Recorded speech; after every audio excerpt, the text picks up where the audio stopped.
Hey everybody, Dr. Jared Skowron from Autism Awakening. Today, we're going to be talking about a topic that a lot of people have asked me to discuss, which is why are these supplements causing side effects in my kids? And one of the most common supplements that a lot of people use are probiotics and prebiotics, okay? And a very popular prebiotic is called Inulin. Now, there are many prebiotics out there. Inulin is just a very popular one. And for some kids, they take probiotics, they take prebiotics like Inulin, and they do great. Other kids have side effects. They've got behavioral side effects. They've got a GI pain. They've got bowel issues. They've got a bloating. So what I want to talk about today is why does probiotics and prebiotics work for some, but then for others, geez, it just doesn't fit well and you've got a side effect that you've got to deal with. So we're going to be going over that. Just kind of seeing how, what we can do to help those kids. Let's get into probiotics, prebiotics, what they are, why we want to give them, and if we have a side effect, what we should do. All right, so number one, let's talk about the difference between probiotics and prebiotics, and then just dive right into the research, because I think the research is a really good way to walk through this. So, number one, probiotics are the good bacteria that live inside our body. Okay, so in our stomach, in our intestines, we have good bacteria, and those are called probiotics. Now, they help us with food digestion, they help us with absorption, they help us with immune regulation, they help our mitochondria, they even produce some vitamins that we can use. So those are all pretty cool things about the good bacteria. Now, what do those bacteria eat? They eat any food we put inside our mouth. So I pour that chicken nuggets in, and those bacteria eat the food that rains down on them, right?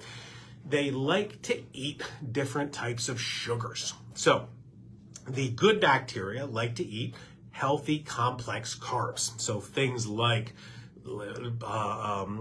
complex grains, whole grains, brown rice, beans, vegetables. The fiber of complex carbohydrates is what fuels the good bacteria. The bad bacteria, they like to eat sugar, all right? So the more sugar that you have, the more sugar that you eat, the more of the bad bacteria that will eat those foods, okay? And bad organisms as well, like candida and yeast and those kind of things. So we can partially control our probiotics, our good bacteria, through our diet, okay? The more fiber we eat, the more good bacteria, the more sugar we eat, the more bad bacteria. So that is the combination that we are taking a look at. Prebiotics is the general name for the food that probiotics eat. So prebiotics are basically different type of carbs, all right?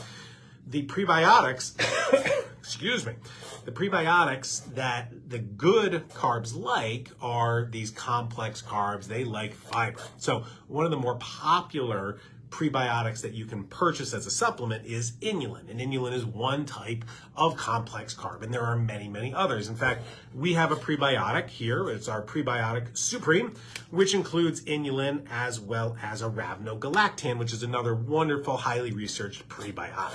So that's the difference between probiotics and prebiotics. Now, one of the cool things about prebiotics, or just fiber, is the, Jill Kimura has a question about the trial. We'll be talking to you about that in a second, Jill. One of the cool things about prebiotics is that they feed the bacteria, they feed the probiotics, which then creates, as we talked about, different vitamins and other things. One of those things that the probiotics create when they get fiber or sugar are certain types of short-chain fatty acids. These are fuel for the mitochondria inside our gut. And the mitochondria, obviously, very important for gut health and full body health and development, etc. So these are how all these things are working. So let's jump into the research, because I think it's going to help explain this a little bit more. Now, first, this is a research study. This is one of my favorite research study about mitochondrial dysfunction in the gastrointestinal tract of kids with autism. This was co-authored by Dr. Tim Bowie, who I think is one of the best, if not the best, gastroenterologist that's associated with autism. He's up in the Boston area. And, of course, Dr. Richard Fry, who's been in our community for a long, long time. Wonderful guy. And so they're two authors on this study. And what this talks about is how the mitochondria in our gut are affected in kids with autism. So they've got a couple cool pictures in their research study, which I printed out. This is a healthy colon, okay? So here's the colon, here's the ascending colon, and the transverse and the descending colon. And what they put here, my printer's black and white, but you can see a color online, are different types of bugs. There's dysbiotic bacteria, which is the bad ones, and there's commensal bacteria, which are the good ones. They're going to affect your immune system, they're going to affect vitamins, they're going to affect other metabolic regulation. Over on this side is the autism colon, okay? They've got a lot more of these bad bugs sitting in the intestine that causes inflammation, oxidative stress, and mitochondrial dysfunction. So the more bad bugs that you've got in your gut, the more problems you'll have with inflammation and with mitochondria, all right? Here's another picture from this that shows how the bad bugs affect symptoms. So again, here's the autism colon. Here's all these bad bugs in here. These bad bugs, when they're fed the wrong prebiotics, when they're fed sugar, they're going to produce certain short-chain fatty acids, including butyrate and another one called propionate. Those get absorbed and affect mitochondria. So the mitochondria then have dysfunction, and you can't really read that because it's dark. That word says symptoms. So the wrong prebiotic, the wrong fiber, the wrong sugar is going to be fed to the bad bacteria. They're going to create these short-chain fatty acids like butyrate and propionate, causing mitochondrial dysfunction that cause symptoms. And those symptoms are partially in the gut and partially systemic. So what does that mean? What that means is we want to get the good bugs in there, okay?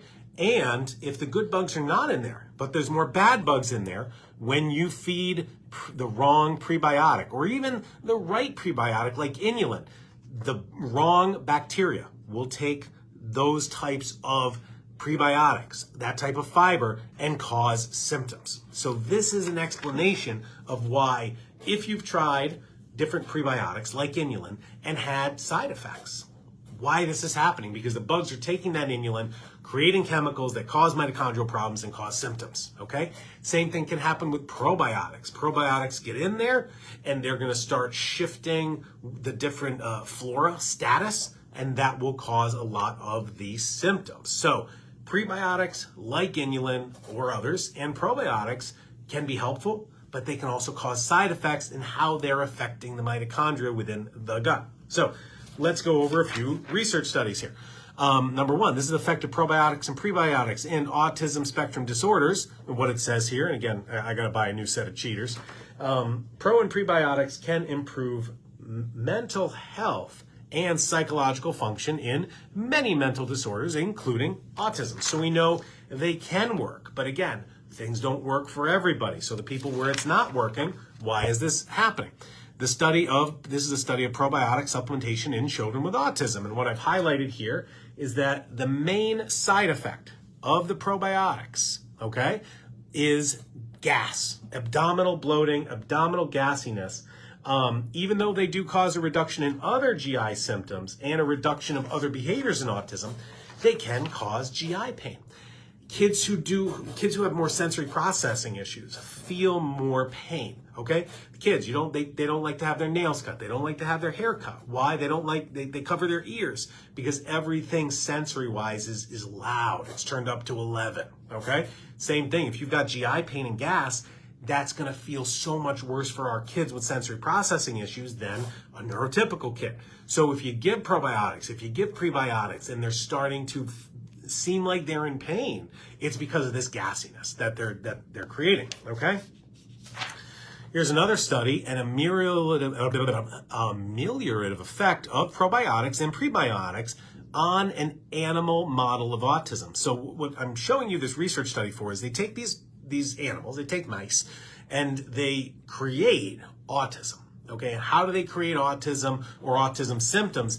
They give them high dose of antibiotics and a chemical called propionic acid. So the reason I'm showing you this study is to show that when they do animal studies, they need to find an animal with autism or animal that has these symptoms of the physiological symptoms of autism. How do they do that? In this research study, they give antibiotic and they give propionic acid. Now, let me talk about propionic acid. Propionic acid is one of those chemicals that the probiotics are creating when they get the wrong sugar. When they get the wrong prebiotic, when they get sugar, those bugs take that sugar and they create propionic acid. And propionic acid is really bad in the gut. You don't want it.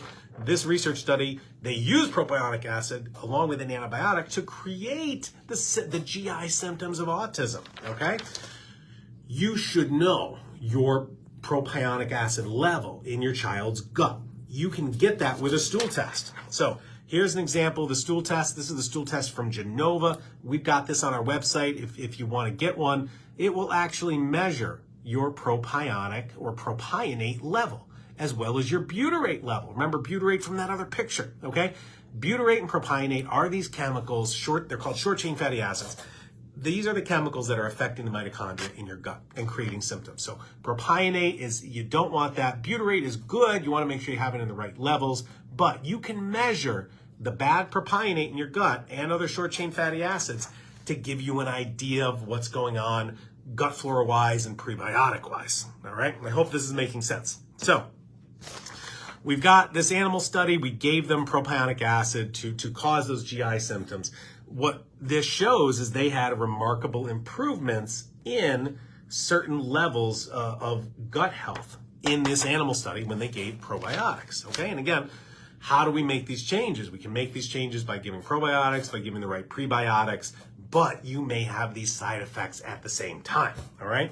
Here's another research study. This research study isn't for autism, but talks about side effects associated with probiotic use. Mostly it's abdominal pain. So same thing, here's a research study talking about prebiotics, and this is our final study. The effects of prebiotic, especially inulin, on post-antibiotic reconstitution in the gut. Hold on, I highlighted a lot here.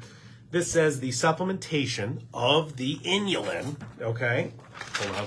Let me read it this way and I'll show it to you. Supplementation of the inulin increased the abundance of good bacteria, but also selectively caused increases in opportunistic pathogens, which means some bad bacteria grew more when they were fed inulin, okay? This also elevates the pathways associated with disease linked to gut flora function. So this data showed that giving inulin after antibiotics did not always lead to beneficial effects, but might lead to potential adverse effects in the context of dysbiosis. So let me just hold you up there so you can kind of see it online. But basically what this research study is saying is that inulin as a prebiotic can be good, but can also be bad. And how is it bad? A, it's creating gas. B, it's creating mitochondrial dysfunction. But C, the inulin could also be feeding more bad bugs. That's what this study is saying. And, you know, we see a lot of our patients in our clinic who have tried prebiotics. They've tried inulin. Some love it. And they're like, wow, this is fantastic. I'm doing great. Some have a lot of side effects. The side effects are going to be gut swelling, abdominal bloating, and the pain that's associated with it. And if you've got a kid with autism who is more sensory, they're going to feel that pain so much more, and they're going to be upset. They're going to be upset because they're in pain. And that pain could be from the prebiotic, it could be from the probiotic causing the gas, but also causing the growth of more bad organisms. Okay, so what do we do with all this? Well, number one, probiotics and prebiotics are often really, really important and really, really effective and beneficial. But if you take probiotics, if you take prebiotics and you start getting side effects and those side effects don't go away, I don't recommend pushing through it. What I would recommend is holding off on those treatments and instead start some treatments to kill the bugs. All right, we want to kill the bugs. First off, thank you for Salmia, who just sent 200 Facebook stars. Facebook stars are a way for you to donate money to a Facebook Live speaker. Now, we take 100% of all Facebook star money and pass it on to TACA and Autism Hope Alliance. So if you want to donate to them through us, do it through Facebook stars. So thank you for those 200 stars.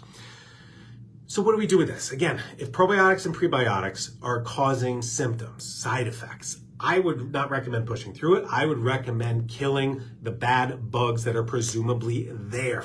Okay, and again, this research study from Dr. Bowie and Dr. Fry and other wonderful physicians show us that often in kids with autism, you've got this bad flora. So let me show you what we have to kill these bugs. Number one, if your child can swallow pills, Okay, just talked to a wonderful family down in Florida.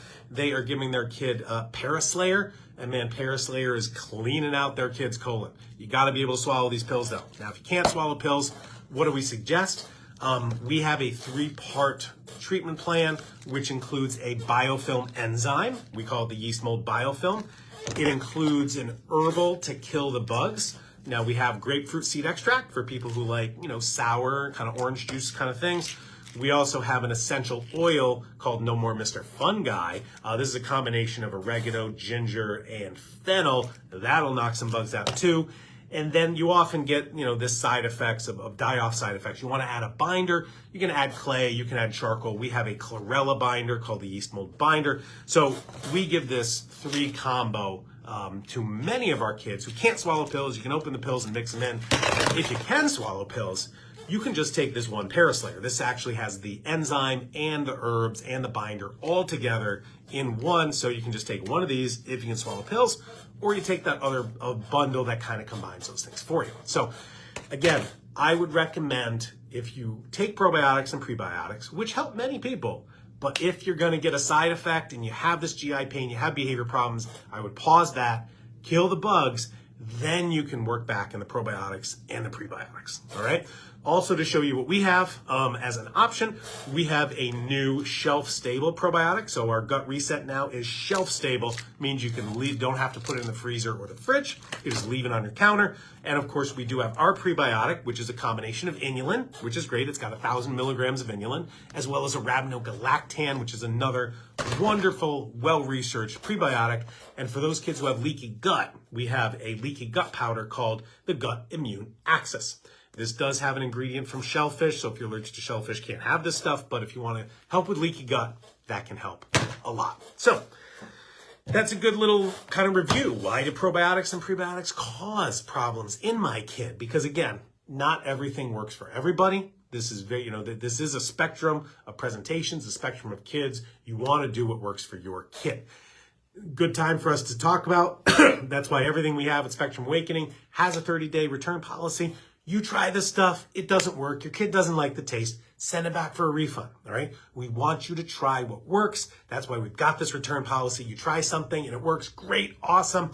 Keep ordering it. You try something, it doesn't work, your kid doesn't like the taste, send it back, okay? You've got to use what works. You don't want to be like my closet where I've got a whole pantry full of vitamins that I've never used and can't return.